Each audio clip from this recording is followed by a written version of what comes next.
Romanos capítulo 14, versículo 4. Quem és tu que julgas o servo alheio? Para o seu próprio Senhor está em pé ou cai, mas estará em pé porque o Senhor é poderoso para o suster.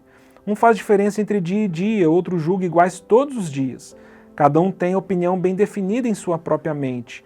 Quem distingue entre dia e dia, para o Senhor o faz, e quem come, para o Senhor o come.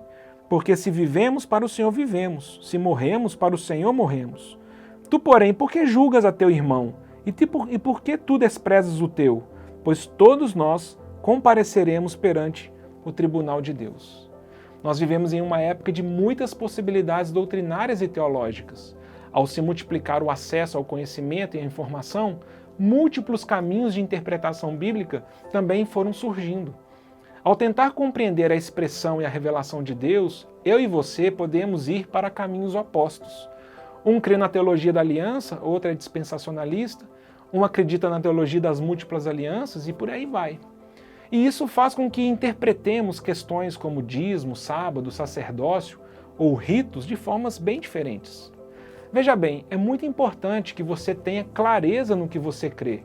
É como Pedro diz em 1 Pedro 3,15, nós devemos estar sempre preparados para responder a todo aquele que nos pedir razão da esperança. Nós devemos ter as nossas convicções, afinal, prestaremos conta da nossa consciência diante do Senhor. A minha observação não está no fato de você ter firmeza nas suas crenças, mas é o perigo de perdermos o nosso coração quando temos que lidar com irmãos que pensam e vivem de forma diferente do que acreditamos ser o correto. Nossa soberba e orgulho se escondem em num aparente zelo pela palavra. E aí o inacreditável acontece. Nós passamos a odiar, difamar, caluniar, destruir outras pessoas que discordam de nós. Concluímos que nós somos os guardiões da verdade, que a forma como eu entendo as Escrituras é a correta, e assumimos um papel que não nos cabe, de julgarmos ao próximo usando a nossa teologia como um perfeito instrumento de aferição. E assim, em nome do amor, odiamos, e em nome da igreja, ferimos o próprio corpo de Cristo. Em nome de interpretações bíblicas, desobedecemos as instruções claras e diretas da Bíblia sobre amor, mansidão, domínio próprio ou longanimidade. É como o ditado que diz, acabamos matando o boi para exterminar o carrapato. A história de Joabe sempre me fala muito ao coração, como uma advertência prática para mim. Joabe foi o comandante dos exércitos do rei Davi, sempre à frente das campanhas militares. Alcançou um merecido status no reino por sua valentia, bravura e aparente fidelidade ao rei. Ele era um homem de guerra, pronto para defender a Israel contra qualquer inimigo ou traidor. Foi o que aconteceu quando ele matou a Abner, que não havia apoiado a passagem do reino a Davi e seguiu ao filho de Saul, Isbosete.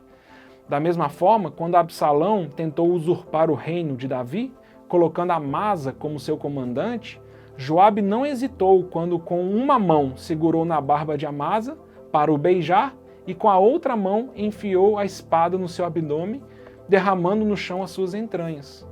Matou os traidores do reino, julgando com isso que estava cooperando com o propósito de Deus.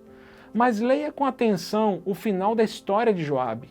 Quando Salomão, filho de Davi, assumiu o trono, ele sentencia a morte de Joabe, dizendo em 1 Reis 2,32, assim o Senhor fará recair a culpa de sangue de Joabe sobre a sua cabeça, porque arremeteu contra 2 homens mais justos e melhores do que ele, e os matou à espada, sem que meu pai Davi o soubesse.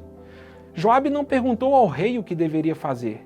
Impulsivamente, ele deduziu que deveria eliminar aqueles que não tinham a mesma devoção que ele tinha pelo rei. Mas essa expressão sempre fica ecoando em meu coração. Homens mais justos e melhores. Joabe olhava o exterior.